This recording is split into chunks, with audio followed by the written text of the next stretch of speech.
Hello, welcome to our RecapPlus channel with me, Matthew. Today we will watch a recap movie called Security, released in 2017. This is a spoiler content video. So please turn on the subtitle and let's start the story.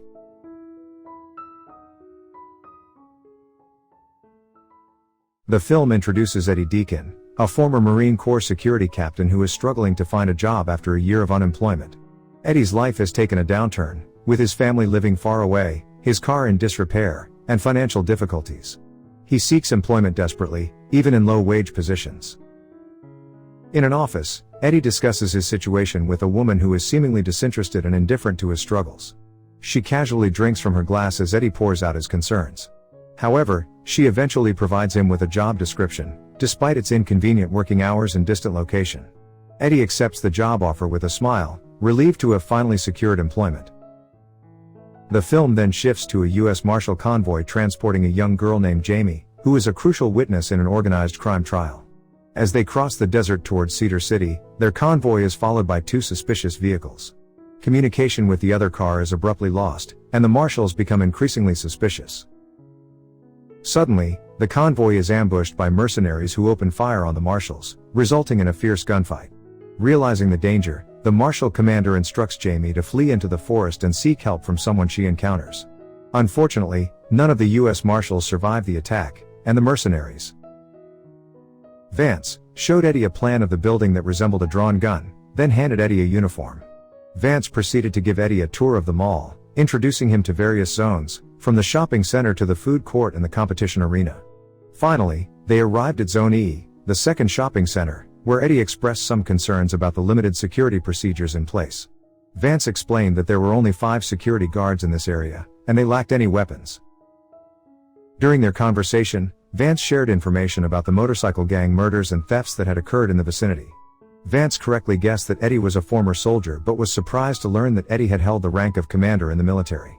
Vance then briefed Eddie on his responsibilities, which included tasks like turning on the radio and not acting alone if anything appeared suspicious. As they continued their tour, Eddie noticed an advertisement depicting a happy family, which stirred feelings of homesickness for his own family. He explored different corners of the mall but became frustrated with the unstable electricity. Eddie's discomfort increased after encountering a display case filled with grizzly masks. Suddenly, the power went out completely while Vance was giving vitamins to Ruby.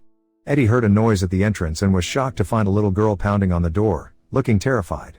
The girl turned out to be Jamie, and her life was in danger. Eddie called Vance and, while opening the door, led Jamie into the mall. However, Jamie passed out, leaving Eddie wondering about the source of the threat.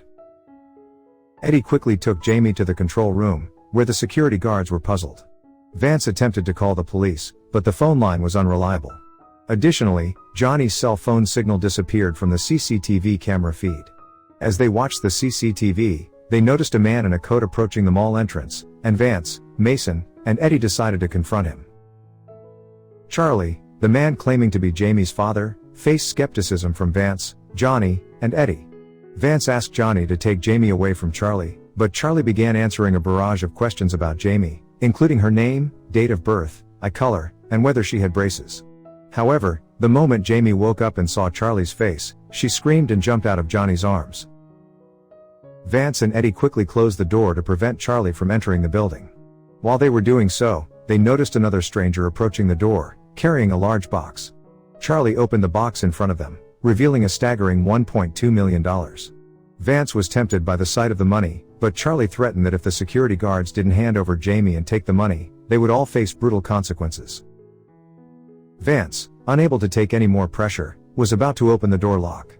However, Eddie took immediate action. Charlie then regrouped with his team, and they began strategizing to surround the mall. Meanwhile, Eddie searched the mall for Jamie. Eddie and Vance decided to take Jamie to a safe hiding spot. Eddie gave Jamie a flashlight, water, and a walkie-talkie and instructed her to lock herself in the control room immediately. As they observed, 3 mercenaries approached their car. Vance revealed that he had a gun under his car seat, causing Mason to panic. Vance entrusted Eddie with leading the security efforts for the night, knowing that Eddie's background as a former Marine made him the right person for the job. Eddie advised Mason not to run away if he wanted to survive, emphasizing the importance of holding out until the FBI arrived. The security guards took measures to fortify their position. They restored power to the closed door, barricaded the rolling door with piles of sofas, and spread oil on the floor to create obstacles. Then, they headed upstairs. Conversely, Charlie dispatched one of his men to pursue the car that had crashed into the mall's entrance. The mercenary attempted to climb onto the roof of the mall with a hammer in hand. In response, Eddie and two colleagues threw a burning couch onto the car, causing the driver to flee in flames. The three security guards descended from the roof, and a fierce bald soldier pursued them. Vance tried to retrieve his fallen walkie-talkie but was attacked by the soldier. Fortunately, Ruby came to his rescue and incapacitated the mercenary. Outside the building, Charlie's men worked to erase evidence of their presence in the parking lot. Inside, Vance and Ruby destroyed the CCTV monitors and removed the building plans. Eddie formulated a defense plan, making the mall their stronghold. Meanwhile, Johnny sent an SOS code with a flashlight. Eddie was surprised when he saw Jamie emerge from hiding, as she didn't want to remain passive. Charlie and his mercenaries managed to breach the mall and enter the control room. They attempted to hack the surveillance cameras, and Charlie instructed his men not to leave anyone alive. Ruby tracked the mercenaries attempting to enter through the iron door, and one of them was electrocuted. However, the bald soldier successfully opened the door. Charlie was seething with anger at the incompetence of his men. Meanwhile, Charlie continued to threaten Eddie. 2 hours had passed, but Charlie had not yet obtained Jamie. Mason, monitoring the surveillance camera, saw two police cars approaching. Eddie devised a defensive strategy, transforming the mall into their stronghold. Meanwhile, Johnny urgently signaled for help using an SOS code with a flashlight. Eddie was taken aback when Jamie emerged from hiding, unwilling to remain passive. Amid the chaos, Jamie remotely maneuvered a toy car equipped with a camera. She was baffled when Charlie's squad seized the toy car. However, the paper attached to the toy revealed the words Channel 47. Charlie seized the opportunity and initiated communication with Eddie via the radio channel. He proposed a deadly contest, promising his troops and the security guards $100,000 if they could eliminate Jamie. Meanwhile, Charlie's squad continued to advance deeper into the building. Ruby attempted to disrupt their progress, drawing their fire towards a shop while she managed to eliminate one of them. Although the initial attempt failed, Ruby was determined to set another trap. As Charlie's men relentlessly pressed forward, they fired upon Ruby, forcing her to retreat. Vance intervened by tossing a bomb filled with nails, which took down one of the soldiers. Mason, too, played his part by incapacitating a soldier through electrocution and neutralizing another who approached him. Using the walkie-talkie, they each checked in, but Mason couldn't hold back his tears. Eddie swiftly made his way to Mason's location, quietly observing two soldiers ahead of him. Unbeknownst to him, another soldier was approaching from behind. Eddie urgently instructed Mason to evacuate the area. Suddenly, a patrolling car approached the mall, and Johnny attempted to signal for help with his flashlight, only to discover that it was malfunctioning. In defiance of Eddie's orders, Johnny attempted to open the door, resulting in him being fatally shot by a sniper. Eddie returned to his position, reporting Johnny's tragic demise. Meanwhile, Vance and Ruby found themselves trapped in the food court area, while Mason was cornered in a warehouse. Jamie offered her assistance by deploying her toy car to assess the number of enemies in the food court area. Unfortunately, the toy car became the mercenaries' target in this deadly game of cat and mouse. Eddie's assault was a breathtaking display of solo action. It became evident that the oil spill on the floor had been a crucial part of his strategy. However, the ordeal was far from over. Jamie's toy car had been vandalized, and she emerged from her hiding spot. In the midst of this chaos, Eddie still had one more enemy to contend with. After dispatching this final threat, Vance and Ruby emerged from their concealment, only to be apprehended by the mercenaries. Ruby was shot and taken away, with Vance in pursuit. He narrowly avoided being shot by Mason. Together, they entered a room protected by a sturdy steel rolling door. Charlie seethed with anger at his men's incompetence, while Vance mourned the unconscious Ruby. Mason, on the other hand, remained frightened. Eddie equipped Jamie with a taser gun and a bag of dolls, preparing for what lay ahead. Eddie and Jamie had a heart-to-heart conversation. Jamie reminded Eddie of his distant daughter, Sylvia, while expressing her disappointment in her father for forbidding her from visiting Uncle Will's house. Eddie defended Jamie's father's decision, understanding the concern a father feels for their child's safety. He admitted he would do the same, not wanting to see his daughter get hurt.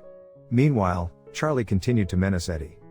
As 2 hours passed, Mason spotted two police cars approaching.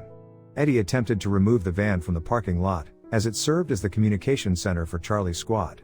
Vance, resolute, raised his gun and positioned himself by the rolling door.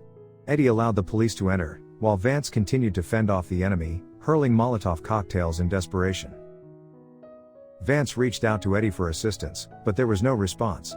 Desperate, Vance lobbed a gas canister, triggering a colossal explosion. The police officers requested that Eddie bring Jamie to the front. Mason, fearful and unable to flee, received encouragement and reassurance from Vance. Vance's heroic spirit was rekindled. However, Eddie began to sense something amiss with the police officers. Their wet shoes and tattoos near their ears raised suspicions. Eddie's intuition kicked in, suggesting that they were actually mercenaries in disguise. He intervened too late to save Mason, who fell victim to a hail of gunfire. Jamie, however, managed to slip into hiding. Filled with sorrow over Mason's death and realizing he was the sole survivor, Eddie devised a new plan with Jamie. He instructed Jamie to take the security guard's walkie-talkie to access a broader communication channel, enabling them to call for help. Charlie caught wind of Eddie's plan, but Eddie suddenly reappeared, racing away on a motorbike. Charlie's men gave chase. Charlie relentlessly pursued Jamie, closing his eyes as if relying on a sixth sense to track down the young girl. He gloated that no one would be able to rescue her, as the vast distance and their meticulous efforts had obscured their tracks. Meanwhile, Eddie continued his fierce battle against his adversary. Determined, he mounted his motorcycle to fend off the enemy's onslaught. With lightning-fast reflexes, Eddie sped out of the mall, determined to catch up with the van in the parking lot. Despite the obstacles in his path, Eddie's actions outpaced his foe's efforts. The tricycle collided with the van. During this tumultuous exchange, Jamie's walkie-talkie was damaged by Charlie, and Eddie found himself in the crosshairs of a sniper's rifle. Unfazed by the danger, Jamie used a security walkie-talkie to communicate while under fire. He seized the gun from Vance's car and aimed it at the sniper. Charlie, desperate to intimidate Jamie, recounted stories of his own loathsome father, revealing his deep-seated hatred. It was disclosed that Charlie had been abandoned as a child, left to fend for himself with scant resources. Charlie extended an unsettling offer to keep Jamie out of harm's way, even suggesting she live with him. Jamie, refusing to yield to Charlie's intimidation, fled to another room. However, Charlie's torment continued relentlessly. Eventually, Charlie managed to locate and take Jamie hostage. In a dire turn of events, Eddie drew near, his body battered and bruised. From a distance, Eddie subtly conveyed a message to Jamie: there was a group of police officers approaching. As Eddie and Jamie emerged from the mall, the police officers instructed Eddie to raise his hands. In an unexpected and heartwarming moment, Jamie embraced Eddie. To everyone's astonishment, Vance was still alive, albeit severely wounded. He saluted Eddie as he was ushered into the ambulance, a gesture that underscored Vance's profound respect and admiration for Eddie. Eddie awakened in a hospital room, greeted by Jamie at his bedside. She expressed her gratitude and shared that Sylvia was fortunate to have a father like Eddie. Jamie's joy surged when she saw Uncle Will coming to pick her up. She hurriedly departed, leaving Eddie deep in thought. Several days later, Eddie disembarked from a bus, clutching a large teddy bear.